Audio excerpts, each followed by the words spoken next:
আসসালামু আলাইকুম রহমতুল্লাহি ওবরকাতুহু। সম্মানিত দর্শক, বাংলাদেশের রাজনীতিতে ভিন্ন মত, পরস্পরের সঙ্গে দ্বন্দ্ব, সংঘাত, হানাহানি এটি চিরায়ত। মানে ২০২৫ সনে যা কিছু হচ্ছে এটি নতুন কিছু নয়। বরং অতীতে যে মারামারি, কাটাকাটি, হানাহানি হয়েছে তার চাইতে বর্তমানে তুলনামূলকভাবে অনেক, অনেক কম হচ্ছে। একসময় যখন শান্তি ছিল, এমনকি এরশাদ জমানাতে কিংবা বিএনপি জমানাতে কিংবা আওয়ামী লীগ জমানাতে যখন গণতন্ত্র ছিল, ধরুন আওয়ামী লীগের ২০১৩ সনের সরকার যে সময়টিতে ছিল, সেই সময়টিতে মোটামুটি দেশে একটা গণতান্ত্রিক পরিবেশ ছিল। আমরা হয়তো অনেকেই ভুলে যাই, কিন্তু সেখানে ছাত্রদল, ছাত্রলীগের মারামারি, ছাত্র শিবিরের সঙ্গে ছাত্রদলের মারামারি, তারপর রাজনৈতিক দলগুলোর মধ্যে হানাহানি, ব্যবসার নিয়ে মারামারি, কাটাকাটি, চুরি, ডাকাতি, ছিনতাই, রাহাজানি, তারপরে সড়ক দুর্ঘটনা থেকে শুরু করে আরো অনেক কিছু এখন যেভাবে চলছে তার চেয়ে কোনো অংশেই কম ছিল না। কিন্তু যে বিষয়টি ছিল বা গণতান্ত্রিক পরিবেশে যে বিষয়টি থাকে সেটি হলো সমাধানের অনেকগুলো পথ থাকে, আশ্রয় নেওয়ার অনেকগুলো জায়গা থাকে, বিচার বিভাগ থাকে, রাজনৈতিক নেতৃত্ব থাকে। ফলে মানুষের জীবনে যে চিরায়ত যে ঘটনাগুলো ঘটে সেই ঘটনা নিয়ে রাতারাতি তারা একটা, যাকে বলা হয়, সমাধানের পথে যেতে পারে। আর এখন একটি অগণতান্ত্রিক যে পরিবেশ, সে পরিবেশে মূলত ক্ষতিটা যে কোত্থেকে হচ্ছে, কার মাধ্যমে হচ্ছে, কোথায় হচ্ছে আমরা সেটা জানি না। অজানা একটা আতঙ্ক। যেমন দিনের বেলা আপনি না খেয়ে আছেন, সেটার যে বেদনা, আর রাতের বেলায় না খেয়ে আছেন, সেটির বেদনা অন্যরকম। কিংবা ধরুন আপনি খুবই ক্লান্ত, ক্ষুধার্ত, বিধ্বস্ত, কিন্তু আশেপাশে জনগণ আছে, লোকজন আছে। কিন্তু গভীর জঙ্গলে বা মরুভূমিতে আপনি একা, নিঃসঙ্গ। তখন আপনার এই যে কষ্টগুলো, জনারণ্যের যে কষ্টগুলো, সেই কষ্টগুলো কয়েক লক্ষ গুণ বেড়ে যায় এবং আপনাকে ধীরে, ধীরে কবরের দিকে নিয়ে যায়। তো আমাদের এই সমাজের যে শুনশান নীরবতা, এই শুনশান নীরবতা মানুষের জীবনে ভয়াবহ অবস্থা তৈরি করে ফেলেছে। ছিনতাই সবসময় ঢাকা শহরে হতো, কিন্তু এখনো ছিনতাই হচ্ছে। তো যখন গণতান্ত্রিক পরিবেশ থাকে, থানা পুলিশের টহল থাকে, তখন মানুষের আস্থা এবং বিশ্বাস এমন পর্যায়ে থাকে যে মানুষ গভীর রাত পর্যন্ত তারা হেঁটে বেড়ায়। আমি নিজে এই ঢাকা শহরে একেবারে আওয়ামী লীগের শেষ জমানাতে, বলতে গেলে জুলাই মাসে যখন গুম হওয়ার ভয় ছিল, খুন হওয়ার ভয় ছিল, তখনও এই অফিস থেকে হেঁটে, হেঁটে রাত্রি ১০টার সময় আমি আমার ধানমন্ডির বাসায় গিয়েছি। অফিস থেকে বের হয়ে হাইকোর্টের সামনে দিয়ে, তারপর ইঞ্জিনিয়ারিং ইনস্টিটিউটের সামনে দিয়ে শাহবাগ দিয়ে এলিফ্যান্ট রোড, এবং এলিফ্যান্ট রোড দিয়ে সায়েন্স ল্যাবরেটরি হয়ে ঢাকা কলেজ, এবং ঢাকা কলেজের গলির ভিতর দিয়ে ঢুকে তারপরে আমার বাসা। তো রাতে ১০টার সময় যে একা, একা গিয়েছি, আমার হাতে একটা ঘড়ি থাকতো, দুটো মোবাইল সবসময় থাকতো। হাতে একটা ব্যাগ থাকতো, একটা ছোট ল্যাপটপ, আইপ্যাড থাকে। তো এই জিনিসগুলো যেকোনো মানুষই যদি চুরিচামারি করতে চায়, ছিনতাই করতে চায়, তার জন্য এটা কোনো বিষয় ছিল না। কিন্তু আমার মনে কোনো আতঙ্ক কাজ করেনি। কিন্তু এখন মূল ব্যাপার হলো যে আমি দিনের বেলায়ও একাকী কোনো নির্জন রাস্তায় হাঁটাচলা করা নিরাপদ মনে করি না। এই যে আমার যে মনস্তাত্ত্বিক অবস্থা, এটি অন্যান্য মানুষের জীবনে কিন্তু আরো বেশি, অনেক, অনেক বেশি। দ্বিতীয়ত, একটা সময় থানা, পুলিশ, প্রশাসন এদেরকে রাস্তায় আমরা যেভাবে অ্যাক্টিভ দেখতাম বা তাদের কাছে সহযোগিতা পাওয়া, সেটা যতটা সহজ ছিল, এখন কেন জানি মনে হচ্ছে যে তারা কেউ কারো অনুগত নন। আপনি পুলিশকে একটা টেলিফোন করাবেন, ওসি সাহেব, এসপি সাহেবের কথা শুনবেন, এসপি সাহেব এমপি সাহেবের কথা শুনবেন, ডিসি সাহেব সচিবের কথা শুনবেন, সচিব মন্ত্রীর কথা শুনবেন। এরকম একটা চেইন অফ কমান্ড এখন না থাকার কারণে সরকারি অফিসগুলোর সাথে মানুষের যে অ্যাডাপশন এবং সংযোগ, সেগুলো নষ্ট হয়ে গেছে। আর এ সকল নষ্ট হয়ে যাওয়ার কারণে মানুষ প্রতিটি মুহূর্তে নিঃসঙ্গতা বোধ করছে, আতঙ্ক অনুভব করছে, এবং বড়, বড় মানুষ, ধরুন একজন পুলিশের আইজি, একজন সেনাবাহিনীর প্রধান, কিংবা একজন মন্ত্রী, একজন এমপি, যারা এই দেশটিকে ১০ বছর, ২০ বছর ধরে চালিয়েছেন বিভিন্ন পর্যায় থেকে। এই সময়টিতে এসে সব দলেরই, বিএনপি, জামাত, আওয়ামী লীগ থেকে শুরু করে জাতীয় পার্টি, সব দলের মধ্যেই একটা হৈ হৈ রৈ রৈ অবস্থা নয়, ঠিক একটা হাহাকার। এটা কি হলো? এখন কি হবে? অমুকে তো পালালো, আমার কি পালানোর সময় হয়েছে? ইত্যাদি আরো অনেক কিছু। সরকারি যে সংস্থাগুলো, বিশেষ করে দুর্নীতি দমন কমিশন, তারপরে জাতীয় রাজস্ব বোর্ড থেকে শুরু করে অন্যান্য যে প্রতিষ্ঠানগুলোকে সরকার, রাষ্ট্র জনগণের যে বিশেষ করে দুর্নীতিবাজদের বিরুদ্ধে ব্যবহার করে আর সাধারণ নাগরিকদের পক্ষে এই প্রতিষ্ঠানগুলো দাঁড়িয়ে যায়, সেখানেও একটা বিশ্রী অবস্থা তৈরি হয়ে গেছে। এবং এর ফলে কি হলো, নির্বাচন হলে কি ভালো হবে? না, হবে না।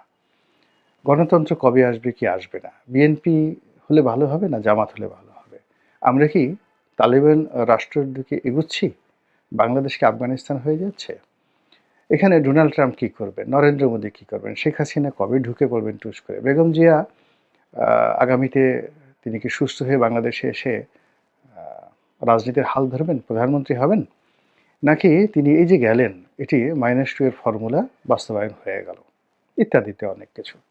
এর বাইরে রাজনৈতিক নেতাদেরকে নিয়ে মানুষের যেমন আশঙ্কা থাকে, তারপরে আতঙ্ক থাকে আর আশা থাকে। আমি অমুককে পছন্দ করি না, আবার অমুককে পছন্দ করি। প্রথম দিকে যেমন বিএনপিকে নিয়ে খুব আশাবাদী হলো মানুষ, তারপরে জামাতকে নিয়ে আশাবাদী হলো। এরপরে আবার এখন বলতেছে না, জামাত তো এই অল্প সময়ের মধ্যে তারা যে কর্মকাণ্ডগুলো করছে, মাই গড, তারা যদি ক্ষমতায় যায় তাহলে তো এদের দাপটে থাকাই যাবে না। এবং তারা মাহফিলের নামে যে চাঁদাবাজি করছে বা চাঁদা কালেকশন করছে, মানে জামাত যেভাবে একটা অলি আল্লাহর দলের মতো নিজেদের একটা ভাবমূর্তি গড়ে তুলেছিল, দেখা গেল এক বিএনপির যে নেত্রী পাপিয়া, সৈয়দা আশিফা আশরাফ পাপিয়া, জামাত সম্পর্কে তার একটি বক্তব্য এখন সামাজিক মাধ্যমে রীতিমতো ভাইরাল। তিনি এই জামাতের চাঁদাবাজি নিয়ে, তাদের যে বাড়াবাড়ি নিয়ে, খুন খারাপি নিয়ে যে বক্তব্য দিয়েছেন, ওটা মোকাবেলা করার মতো ভাষা জামাতের কোনো নেতার নেই। সারাদিন আজহারী সাহেব ওয়াজ করলেও পাপিয়ার বক্তব্য যেভাবে ভাইরাল হয়ে পড়েছে, ওই ভাইরাল বক্তব্য সামাল দেওয়া সম্ভব নয়। কিংবা ধরুন প্রবাসী সাংবাদিক সেই শাহেদ আলম, তিনি প্রতিদিন ফেসবুকে জামাত সম্পর্কে যে সকল বক্তব্য দিচ্ছেন, লেখা লিখছেন বা ডকুমেন্ট তিনি দিচ্ছেন, জামাতের চাঁদাবাজি, জামাতের কর্মকাণ্ড, এতে করে জামাতের যে ইমেজ মারাত্মকভাবে কিন্তু ড্যামেজ হয়ে যাচ্ছে। এবং সেই ড্যামেজের যে জায়গা, সেটা রিপেয়ার করা কোনো অবস্থাতেই জামাতের পক্ষে সম্ভব নয়। ফলে জামাত ধীরে ধীরে ধীরে ধীরে অসহায় হয়ে পড়ছে। এখন জামাত যেহেতু দুর্বল হয়ে গেছে, জামাতের যে সকল উইংস রয়েছে তারা এবং অন্যান্য যারা সাধারণ লোক, তারাও বিএনপির বিরুদ্ধে মুখ খুলছেন।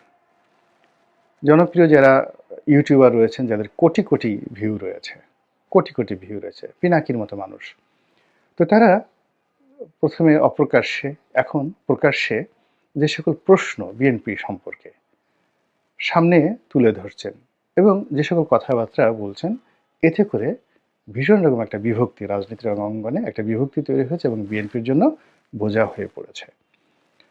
এরপর অন্যান্য যারা আছেন, তারাও একসময় বিএনপিকে সাপোর্ট করতেন, কিন্তু তারা এখন বিএনপিকে সাপোর্ট করছেন না, দেশের ভিতরে এবং বাইরে।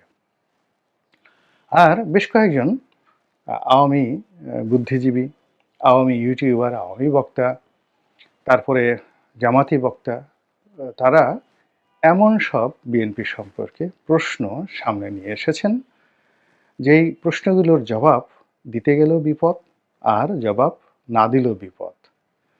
যেমন বিএনপির দুর্নীতি নিয়ে, বিএনপির যাকে বলা হয়, যে কোনো একটা বক্তব্য নিয়ে বিএনপি বলছে কিংস পার্টি করা যাবে না। এখন তারা বলছে, জামাতের যারা লোকজন রয়েছেন ইউটিউবে, যে বিএনপি তো একটা কিংস পার্টি, তারা তো ক্ষমতায় থেকে দল গঠন করেছে।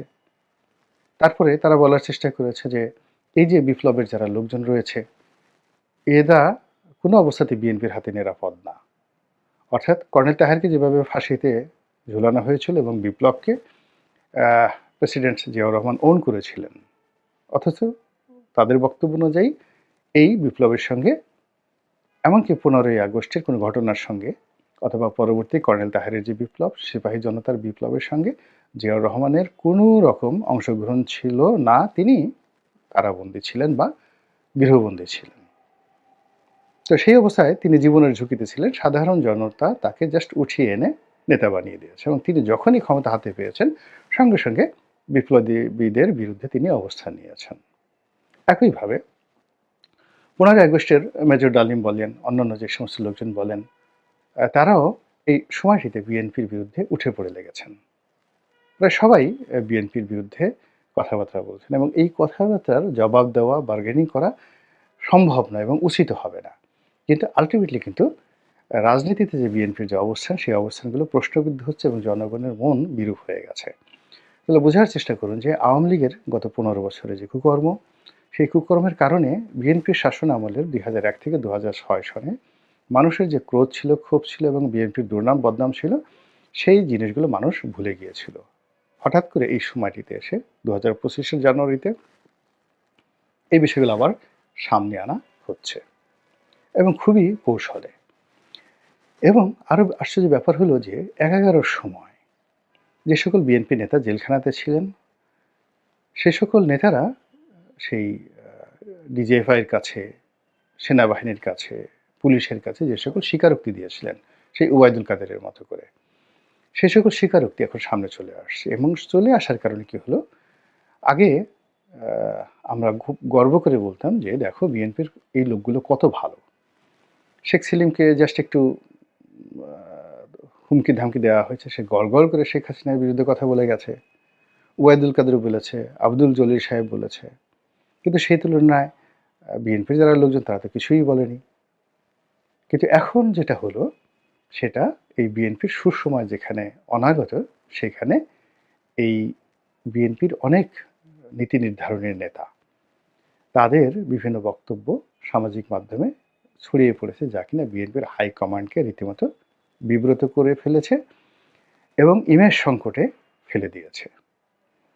তাদের অর্থনৈতিক জীবন, তাদের ব্যক্তিগত জীবন, তাদের সেক্সুয়াল যে লাইফ, তাদের দাম্পত্য, মানে বিএনপি অনেক নেতাদের এই বিষয়গুলো যখন সামনে চলে আসছে, তখন সংগতকালীন একটা অস্বস্তিকর পরিবেশ তৈরি হয়েছে। কারা করেছে, কিভাবে করেছে, কেন করছে, এই বিষয়গুলো হয়তো যারা রাজনৈতিক দল তারা বুঝবেন। এবং এখন বিএনপিকে নিয়ে যে খেলাধুলা হচ্ছে, আর কয়দিন পরে জামাতকে নিয়ে এই জিনিসগুলো কিন্তু তৈরি হয়ে যাবে।